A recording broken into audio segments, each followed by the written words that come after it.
आज का हमारा मुद्दा बड़ा दिलचस्प है। निवेश में हमारा सबसे बड़ा दुश्मन कौन है?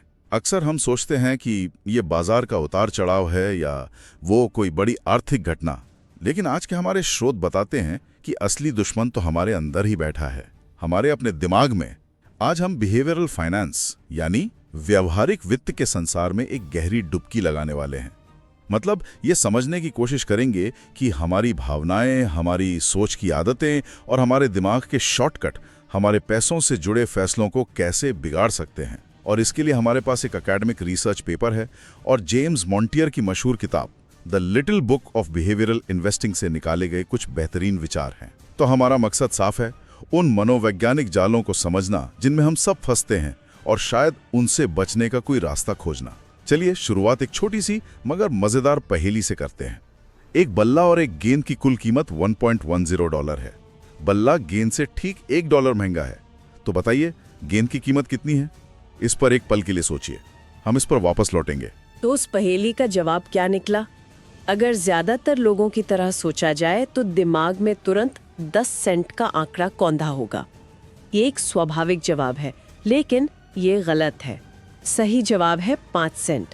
अगर गेंद 5 सेंट की है और बल्ला उससे $1 महंगा यानी $1.05 का है, तो दोनों मिलाकर $1.10 के हुए। मैं ईमानदारी से कहूंगा मेरा पहला जवाब भी 10 सेंट ही था। दिमाग सच में कितनी तेजी से शॉर्टकट लेता है, ये तो बड़ी आसानी से हमने धोखा दे गया। बिल्कुल, और ऐसा इसलिए होता है क्योंकि हमारा दिमाग मूल रूप से 2 अलग-अलग तरीकों से काम करता है।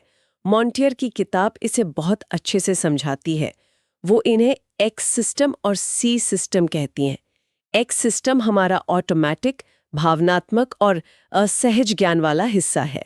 ये तेजी से सोचता है, पैटर्न ढूंढता है और तुरंत नतीजों पर पहुंचता है, जैसा कि पहेली के गलत जवाब में हुआ। अच्छा, तो एक्स सिस्टम हमारी गट फीलिंग जैसा है जो तुरंत प्रतिक्रिया देता है, और सी सिस्टम उसका ठीक उल्टा है। ये हमारा तार्किक, जानबूझकर सोचने वाला और मेहनत करने वाला सिस्टम है। ये धीमा है, व्यवस्थित है और ऊर्जा की खपत करता है। पहेली का सही जवाब निकालने के लिए आपको अपने सी सिस्टम को जगाना पड़ता है, रुककर सोचना पड़ता है और हिसाब लगाना पड़ता है। और मुझे लगता है कि निवेश की दुनिया में यही सबसे बड़ी चुनौती है। पारंपरिक अर्थशास्त्र तो यही मानकर चलता है कि हम सब अपने सी सिस्टम से काम करने वाले तर्कसंगत प्राणी हैं। लेकिन बिहेवियरल फाइनेंस की ये बात ज्यादा सच्ची लगती है कि जब बाजार में घबराहट या लालच का माहौल होता है तो हमारा एक्स सिस्टम हावी हो जाता है और हम अपनी गट फीलिंग पर ही फैसले ले लेते हैं। फाइनेंस यही करता है। यह मनोविज्ञान को अर्थशास्त्र के साथ जोड़ता है। यह उस धारणा को चुनौती देता है कि बाजार हमेशा कुशल होते हैं और कीमतें हमेशा सही होती हैं। यह दिखाता है कि हम जैसे असली इंसान अपनी भावनाओं और मनोवैज्ञानिक पूर्वाग्रहों के साथ बाजार में ऐसी अतार्किक हरकतें करते हैं जिससे अक्षमताएं पैदा होती हैं। यह कोई एकेडमिक थियरी नहीं है, यह असल दुनिया का सच है। तो चलिए इन मानसिक जालों को, इन पूर्वाग्रहों को एक एक करके खोलते हैं। मुझे लगता है कि सबसे आम जाल जिसमें निवेशक फंसते हैं वो है खुद पर कुछ ज्यादा ही भरोसा कर लेना। हम सब खुद को औसत से बेहतर निवेशक समझना पसंद करते हैं ना? हाँ, इसे अति आत्मविश्वास या ओवर कॉन्फिडेंस कहते हैं और यह बेहद खतरनाक हो सकता है।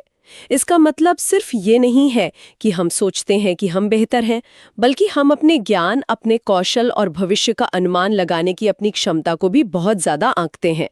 इसका एक दिलचस्प रूप है नियंत्रण का भ्रम, इल्यूजन ऑफ कंट्रोल। नियंत्रण का भ्रम, ये सुनने में दिलचस्प लग रहा है। इसका कोई उदाहरण है? स्रोत में एक क्लासिक उदाहरण है लॉटरी टिकट का। एक स्टडी में लोगों को 2 समूहों में बांटा गया। एक समूह को कंप्यूटर से रैंडम टिकट दिए गए और दूसरे को अपने नंबर खुद चुनने दिए गए। जब बाद में उनसे पूछा गया कि वे अपना टिकट कितने में बेचेंगे, तो जिन लोगों ने नंबर खुद चुने थे उन्होंने औसतन 4 गुना ज्यादा कीमत मांगी। गणितीय रूप से दोनों टिकटों के जीतने की संभावना बिल्कुल बराबर थी, लेकिन सिर्फ नंबर चुनने के एक छोटे से काम ने उन्हें ये भ्रम दे दिया कि उनका टिकट ज्यादा मूल्यवान है। ये तो कमाल है। और निवेश में भी तो यही होता है। हम घंटों रिसर्च करके एक स्टॉक चुनते हैं और फिर हमें लगने लगता है कि हम उसे नियंत्रित कर सकते हैं। स्रोत में डॉक्टरों और मौसम वैज्ञानिकों की तुलना भी की गई है, जो मुझे बहुत हैरान करने वाली लगी। हाँ, वो एक बेहतरीन अध्ययन है। जब मौसम वैज्ञानिक कहते हैं कि बारिश की 50% संभावना है, तो वे लगभग 50% बार सही होते हैं। वे अपनी क्षमताओं को लेकर काफी सटीक होते हैं। लेकिन डॉक्टरों के साथ ऐसा नहीं है। जब डॉक्टर 90% निश्चितता के साथ कोई निदान करते हैं, तो वे असल में सिर्फ 15% बार ही सही होते हैं। 15%? ये तो हैरान करने वाला आंकड़ा है। मैं तो हमेशा सोचता था कि डॉक्टर के आत्मविश्वास का मतलब है कि वे सही होंगे, लेकिन ये तो बिल्कुल उल्टा है। ऐसा इसलिए है क्योंकि हम एक समाज के तौर पर अपने डॉक्टरों से आत्मविश्वास की उम्मीद करते हैं। हम एक अनिश्चित डॉक्टर के पास नहीं जाना चाहेंगे। और मॉन्टियर की किताब कहती है कि फंड मैनेजर तो डॉक्टरों से भी ज्यादा अति आत्मविश्वासी होते हैं। वे लगातार मानते हैं कि वे बाजार को मात दे सकते हैं, जबकि ज्यादातर ऐसा नहीं कर पाते। ये अति आत्मविश्वास वाली बात तो समझ आती है, ये हमारे अहंकार से जुड़ी है। लेकिन मुझे लगता है कि एक और बड़ी ताकत है जो हमारे फैसलों पर असर डालती है, वो है घाटे का डर। कोई भी अपना पैसा खोना नहीं चाहता, और ये डर शायद हमें और भी अतार्किक बना देता है। आपने बिल्कुल सही नस पकड़ी है। इसे ही नुकसान से बचना या लॉस अवर्जन कहते हैं। मनोवैज्ञानिक अध्ययनों से ये साबित हुआ है कि 1000 रुपये खोने का दर्द 1000 रुपये पाने की खुशी से लगभग 2 गुना ज्यादा होता है। ये भावना इतनी शक्तिशाली है कि ये हमारे निवेश के फैसलों को पूरी तरह से बिगाड़ देती है। और इसी वजह से शायद हम वो काम करते हैं जिसके बारे में हर निवेशक जानता है कि नहीं करना चाहिए। हम अपने मुनाफे वाले शेयरों को जल्दी बेच देते हैं और घाटे वालों को पकड़े रहते हैं। बिल्कुल, इसे डिस्पोजिशन इफेक्ट कहते हैं। हम जीतने वाले निवेशों को जल्दी बेच देते हैं क्योंकि हम उस छोटे से मुनाफे को अपनी जेब में रखकर सुरक्षित महसूस करना चाहते हैं, और हम हारने वाले निवेशों को बहुत लंबे समय तक धरे रहते हैं इस उम्मीद में कि वो कभी तो वापस ऊपर आएंगे। हम उस नुकसान को कागज पर सच साबित नहीं करना चाहते क्योंकि वो दर्द महसूस नहीं करना चाहते। ये तो हर निवेशक की कहानी है। वो एक शेयर जो पोर्टफोलियो में लाल निशान में पड़ा रहता है, और हम हर रोज उम्मीद करते हैं कि कोई चमत्कार हो जाए। और उस दर्द से बचने के लिए हम शायद ऐसी जानकारी ढूंढने लगते हैं जो हमें यकीन दिलाए कि हमारा फैसला सही था, है ना? एकदम सही। और इसी को पुष्टिकरण पूर्वाग्रह या कन्फर्मेशन बायस कहते हैं। ये एक बहुत शक्तिशाली जाल है क्योंकि ये सीधे हमारे अहंकार से जुड़ा है। हम ऐसी जानकारी सक्रिय रूप से ढूंढते हैं जो हमारी पहले से बनी हुई राय की पुष्टि करती हो, और उस जानकारी को नज़रअंदाज कर देते हैं या उसे कम महत्व देते हैं जो हमारी राय के खिलाफ हो। हम एक तरह के इको चेम्बर में फंस जाते हैं जो हमारे अति आत्मविश्वास को और भी मजबूत करता है। तो अगर मैंने मान लिया है कि कंपनी एक्स भविष्य की बड़ी कंपनी है, तो मैं सिर्फ वही खबरें पढ़ूंगा जो ये कहती हैं कि कंपनी बहुत अच्छा कर रही है, और उन सभी चेतावनियों को अनदेखा कर दूंगा कि उसका कर्ज बढ़ रहा है। इससे बचने का कोई तरीका है? ये तो बहुत स्वाभाविक लगता है। ये बहुत मुश्किल है, लेकिन स्रोत में एक बेहतरीन तरीका बताया गया है जिसे ब्रूस बर्कोविट्स जैसे सफल निवेशक अपनाते हैं। वे जानबूझकर कंपनी को मारने की कोशिश करते हैं। निवेश करने से पहले वे सिर्फ सकारात्मक बातें नहीं ढूंढते, बल्कि वे सक्रिय रूप से ऐसी जानकारी खोजते हैं जो उनके विश्लेषण को गलत साबित करे। वे खुद से पूछते हैं, मुझे ये स्टॉक क्यों नहीं खरीदना चाहिए? यह अपनी ही राय को चुनौती देने का एक अनुशासित तरीका है जिसके लिए सी सिस्टम के बहुत ज्यादा इस्तेमाल की जरूरत पड़ती है। ये तो बहुत शक्तिशाली विचार है, अपने ही विश्लेषण का डेविल्स एडवोकेट बनना। तो हमने अभी तक बात की कि हमारे दिमाग के अंदर क्या चल रहा है, लेकिन जब हम सब एक साथ मिलकर यही गलतियां करने लगते हैं तो बात और भी बड़ी हो जाती है। हाँ, तब हम झुंड व्यवहार यानी हर्ड बिहेवियर की बात करते हैं। इंसान सामाजिक प्राणी है। हजारों सालों से समूह के साथ रहना हमारे जीवित रहने के लिए जरूरी था। ये वृत्ति आज भी हमारे अंदर है। निवेश में इसका मतलब है कि हम स्वतंत्र विश्लेषण करने के बजाय भीड़ के कार्यों की नकल करते हैं, ये मानकर कि दूसरों को हमसे ज्यादा पता है। और मौका चूकने का डर यानी FOMO, fear of missing out, इसमें आग में घी का काम करता है।